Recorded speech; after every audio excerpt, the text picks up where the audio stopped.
سیٹھی صاحب، کل کے شو میں آپ نے اچانک ایک شخصیت کا تذکرہ کیا تو تب مجھے بھی خیال آیا کہ میں آپ سے پوچھوں کہ وہ کہاں ہیں آج کل. تو میرے بجائے ڈاکٹر کاشف سرگودھا سے ان کے بارے میں جاننا چاہ رہے ہیں. کون سی شخصیت ہیں یہ؟ کون ہے؟ سیٹھی صاحب، فیصل واڈا صاحب آج کل کدھر ہیں؟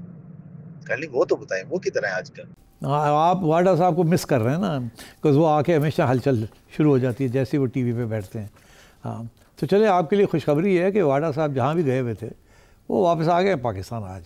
اور ابھی میری ان سے بات ہوئی ہے، انہوں نے مجھے وعدہ کیا ہے کہ وہ کڑاکے نکالیں گے اور ابھی آنے والے ہیں ٹی وی کے اوپر. کس کے کڑاکے؟ اب یہ کس کے کڑاکے نکالیں گے وہ تو آپ کو خود پتہ چل ہی جائے گا، مگر واڈا صاحب تو واڈا صاحب ہے نا. اب انتظار فرمائیے. ان کی واپسی سے تو نومبر اور دلچسپ ہونے کی نشانیاں مل رہی ہیں. ہاں میں نے پوچھا تھا، میں نے کہا کی کرنا چاہیے نومبر ہی ہونے کا. سیٹھی صاحب دیکھی چلو دیکھی چلو، اسے آپ ہی سمجھاؤ. ویسے وہ گئے کہاں تھے؟ وہ میں نے کہا آپ نے نہیں بتانا میں کہاں گیا تھا، بچوڑے ہوتے. دیکھیں کچھ نہ کچھ تو کمپرومائز کرنی پڑتی ہے نا، ادروائز خبر نہیں ملتی نا. ویسے یہ تو پتہ کی بات تھی کہ وہ گئے کہاں تھے اور پھر وہ اچانک آئے کیوں؟ نہیں، وہ اپنے کوئی ذاتی کام تھا. اچھا اچھا، چلیں اسی پہ ہم سازش نہیں تھی. اچھا ہاں ٹھیک. سازش ساری یہاں ہو رہی ہے، باہر کچھ نہیں ہو رہا. ابھی ہم نے سارا باہر جو ہو رہا ہے اس پہ ڈسکس کر لیا. سیٹھی صاحب کہہ رہے ہیں سازش یہاں ہو رہی ہے. اینیویز، میاں والی سے محمد طارق خان. فلسطین کا جو ایشو ہے اس پہ ہم پبلکلی پروٹیسٹ بھی نہیں کر سکتے کھل کر، اور ہم اس کے اگینسٹ اسرائیل کے مخالف جذبات عوام کے اندر بہت زیادہ ہیں. بحیثیت پاکستانی ہم کنفیوز ہیں کہ ہم فلسطینی ریاست کو کس طرح اون کریں. پبلکلی ہم ہیں کس کے ساتھ؟ بڑا اچھا سوال ہے. دیکھیے، جب سے اسرائیل وجود میں آیا اور پاکستان وجود میں آیا اس وقت سے ہمارا تو ایک ہی موقف رہا ہے کہ ہم اسرائیل کو نہیں مانتے، because it's a usurpation of power, اور وہی ہمارا موقف رہا ہے. مگر ہم دور ہیں نا فرام اسرائیل. مین جو ایشو ہے وہ تو عرب اسٹیٹس کا ہے وہاں. اچھا، اب یہ صورتحال رہی ہے اور ہماری عوام جو ہے اس کو ہم نے یہی پڑھایا لکھایا سکھایا کہ سوال ہی پیدا نہیں ہوتا اسرائیل کو ریکگنائز کر لیا. یہاں تک کہ آپ کے جو پاسپورٹ بنتے تھے ابھی بھی ایسے ہی ہے، اس کے اندر مور لگائی جاتی تھی، اور valid for all countries of the world except Israel. تو ہم تو ایک جیسے کہتے ہیں نا پکا ایک سٹینس لے کے بیٹھے ہوئے ہیں، اور یہاں خاص ڈسکشن بھی نہیں ہوتی اس کے اوپر، کیونکہ ہمارے تعلقات بھی نہیں ہیں اسرائیل سے، ہمیں اسرائیل سے خطرہ بھی نہیں ہے، تجارت بھی نہیں ہے، اینڈ سو آن. تو اس لیے ٹھیک ہے اتھے ہو رہے ہیں، ٹھیک ہے، اللہ خیر صلی. مگر اب صورتحال یہ ہے کہ کچھ عرب کنٹریز جو ہیں وہ تیار ہو گئی ہیں ٹو ریکگنائز اسرائیل. یہ نیشن اسٹیٹ کی ریکوائرمنٹ ہے ان کی. اچھا اب جب صورتحال ایسی ہے تو پھر ہمارے اوپر پریشر پڑ جاتا ہے کہ جی آپ بھی ریکگنائز کریں، کیونکہ ہر جگہ پہ مسلمانوں کو یہی سکھایا گیا ہے کہ اسرائیل از اے فیشسٹ اینڈ زائنسٹ اسٹیٹ، اور اس کو نہیں جینے نہیں دینا چاہیے، ریکگنائز نہیں کرنا چاہیے. تو ظاہر ہے پھر ہم امہ کا تو حصہ ہیں، so we have always gone along with this. اب پرابلم یہ آ رہی ہے کہ ہمارے اندر جو عرب نیشنز ہیں ان میں سے جو زیادہ پاورفل ہیں وہ آلریڈی فیصلہ کر چکے ہیں کہ اب بہت ہو گیا، ہم نے بھی اپنی ترقی کرنی ہے، یہ لڑ کے کام ہونا نہیں ہے. ہم ویسٹرن کیمپ کے اوپر ڈپینڈنٹ ہے، سارا تیل اور یہ وہ سارا ویسٹرن ایڈ ہے، ٹریڈ ہے اینڈ سو آن. تو اب بہتر یہی ہے کہ کسی طریقے کے ساتھ کوئی مکمکا کر لیا جائے، کوئی 2 اسٹیٹ سولوشن ڈھونڈ لی جائے، اسرائیل کو سمجھا لیا جائے کہ آپ کو ختم کرنے نہیں جا رہے. اچھا، اس کے اندر ہمارے پہ پریشر پڑ جاتا ہے. پھر یاد رہے کہ اسرائیل کی بات تو چھوڑیں، جب ایم بی ایس نے پاکستان کی حکومت سے، نواز شریف صاحب کا زمانہ تھا، یمن کے خلاف اسسٹنس مانگی تھی اور ٹروپس مانگے تھے، تو میرا خیال ہے اس وقت کی جو گورنمنٹ تھی وہ تو تیار ہو گئی تھی، ٹھیک ہے یمن کا مسئلہ ہے کوئی بات نہیں، سعودی عربیہ جو ہے اس بینیفیکٹر ہمیں بڑا ہماری مدد کرتا ہے سو آن. مگر عمران خان نے اس وقت شور ڈال دیا کہ ہم کسی باہر فورن ایڈونچر ہم اپنے ٹروپس نہیں بھیجیں گے، اور اتنا شور ڈالا کہ پبلک اوپینین بھی خان کے ساتھ تھا. اور اس لیے ڈسپائٹ دا فیکٹ کہ سعودی عربیہ مانگ رہا تھا آپ سے ہیلپ، اور ہمارے کیسے تعلقات ہیں سعودی عربیہ کے ساتھ بہت اچھے، مگر پریشر پڑا، میاں صاحب پیچھے ہٹ گئے کہ ہم نے، اور سمجھانے کی کوشش کی محمد بن سلمان کو. سو وہ ناراض ہو گئے، اس نے کہا یار یہ کیا ہو رہا ہے، آپ تو ہمارے ساتھ کھڑے تھے، جب آپ کی ضرورت پڑی تو آپ پیچھے ہٹ گئے. پارلیمنٹ لے گئے تھے.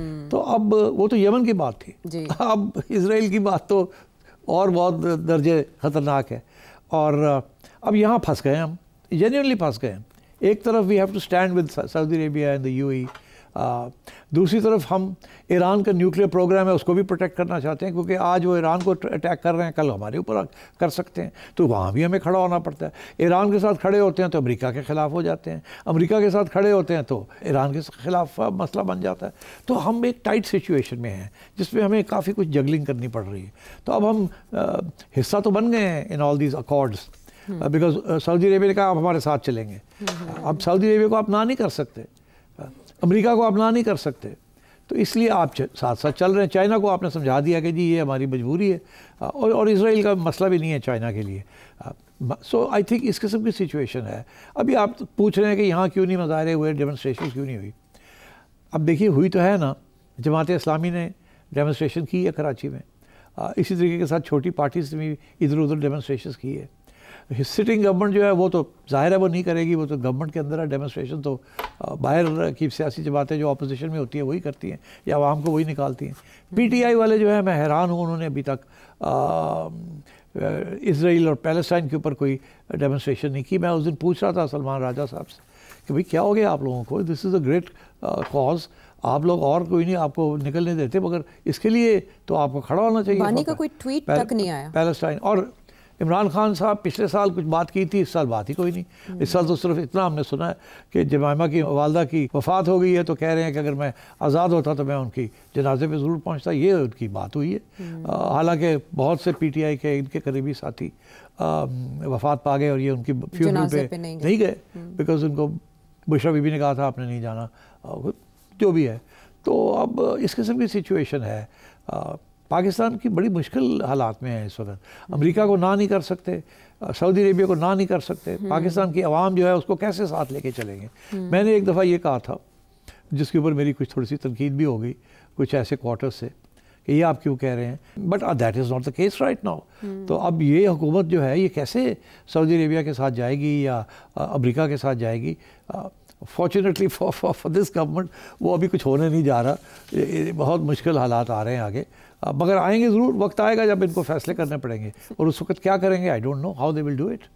سیٹھی صاحب کہہ رہے ہیں آگے بہت مشکل حالات آ رہے ہیں، جیسے ابھی مشکل نہیں ہے آگے اس سے in terms of this issue. Out of the deal لکھنے والے پریزیڈنٹ ٹرمپ کی کلا بازیاں اب ہمارے پروگرام میں زیر غور آئیں گی، اور ان کے جو اقدامات ہیں ان کو سارے ہی ٹاپسی ٹروی پالیسی قرار دے رہے ہیں کہ پہلے وہ ملے الاسکا میں، پھر اس کے بعد انہوں نے اس کے اوپر پابندیوں کی دھمکی دی، اور پھر اس کے بعد انہوں نے ایک میٹنگ کی بات کی، پھر وہ میٹنگ بھی روک دی، اور اب 2 بڑی آئل کمپنیز جو رشیا کی ہیں ان کے اوپر پابندیوں کا اعلان کر دیا۔ یہ پابندیاں یوکرین جنگ روک پائیں گی؟ نہیں، دیکھیے ڈونلڈ ٹرمپ پہلے دن سے ایسی باتیں کر رہا ہے جس میں کوئی وزن نہیں ہے۔ اس کا مطلب یہ تھا کہ میں پیوٹن کے ساتھ بات کر کے سب کچھ ٹھیک کر لوں گا۔ مطلب ہے کہ پیوٹن جنگ جیت رہا ہے، اگر تو وہ ہار رہا ہوتا تو پھر کچھ مکمکا ہو سکتا تھا۔ اگر ایک بندہ جنگ جیت رہا ہے وہ کیسے اپنے ہتھیار گرا دے اور جنگ کو روک دے؟ سو ابھی تو انٹرنیشنل آبزرورز یہ کہہ رہے ہیں کہ Russia is recruiting nearly 30,000 troops every month. ان کی تو بہت بڑی ریکروٹمنٹ پالیسی چل رہی ہے، اور ادھر یوکرین کے جو مرد ہیں وہ تو بہت سی مائگریشن ہو گئی ہے، اور their army is dwindling by the day. تو یہ تو سب کہہ رہے ہیں کہ فارغ ہونے والا ہے Ukraine, Russia will take charge, and پھر تو کمپلی ہو جائے گا۔ تو اس صورت میں Russia will not stop the وار۔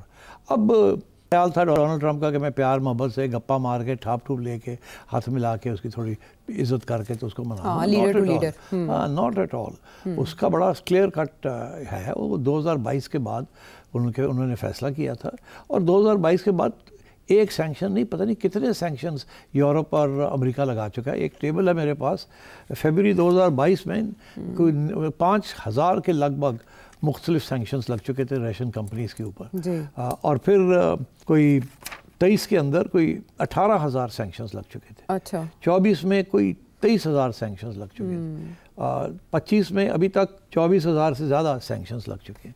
اچھا بات یہ ہے کہ اس میں سب سے زیادہ سینکشنز جو ہیں وہ امریکہ نے لگائے ہیں، اور پھر اس کے بعد کینیڈا آتا ہے، Switzerland, European union, France, UK، Australia, Japan. تو اس کے ساتھ تو کوئی فرق نہیں پڑا۔ ٹھیک ہے رشیا کی جو ریٹ آف گروتھ ہے وہ کوئی 4.5% کے قریب تھا, which is a very healthy rate of growth of the economy. وہ شاید تھوڑا سا یہ سینکشنز کی وجہ سے 0.5% یا 1% کم ہو گیا, بٹ وہ پنچ نہیں کر رہا ان کو. اس نے یہ فیصلہ کیا ہوا ہے, اس کو نظر آ رہا ہے victory is round the corner. تو اس لیے پیوٹن نہیں بات مانے گا کسی قسم کی بھی, جس کے ساتھ کسی قسم کی بھی یوکرین کو کنسیشن دے. اس کے 4 ڈیمانڈز ہیں, وہ ہلے گا نہیں اپنے ڈیمانڈ سے. ایک اس کا یہ ہے کہ یہ جو سارے علاقے ہیں یہ ہمارے کنٹرول میں آ جائیں گے, اس کے اوپر ڈسپیوٹ نہیں ہوگی, جو اس کے پاس آلریڈی کانکر کر چکا ہے وہ. نمبر 2, یوکرین سے کوئی کنونشنل ملٹری فورس یہاں نہیں رہے گی جو کہ ہمیں بعد میں ہمارے ساتھ جنگ کر سکے, وہ ختم کرنی پڑے گی. تیسری چیز یہ ہے کہ نیٹو میں یہ نہیں جائے گا, ڈون باس سے بھی نکل جائے گا, نیٹو میں بھی نہیں جائے گا. اور چوتھی بات یہ ہے کہ رشیا کہہ رہا ہے کہ ہم کسی صورت میں بھی کہیں اور نہیں, ارادے نہیں ہیں ہمارے کسی اور ملک کے ساتھ یہ کرنے کے لیے. یہ اس لیے ہم یہ کر رہے ہیں کیونکہ 1990-91 میں ایک میٹنگ ہوئی تھی جب کہ یونیفیکیشن آف جرمنی کا ایک ایشو بنا تھا. آپ کو یاد ہوگا برلن وال جو ہے وہ 90 میں میرا خیال گری ہے, 89 میں یا 90. تو اس وقت Gorbachev was the leader of Russia, اور یہاں سے بل کلنٹن امریکہ سے تھے. بل کلنٹن نے جو گورباچوف کو یہ پرسویڈ کیا کہ آپ یونیفائی ہونے دیں جرمنی کو, ایک جرمنی بننے دیں. انہوں نے کہا وہ تو بہت اسٹرانگ ہو جائے گا, تو یہ آدھا تو آلریڈی کمیونسٹ ہے, کیسے ہوگا. He was not ready.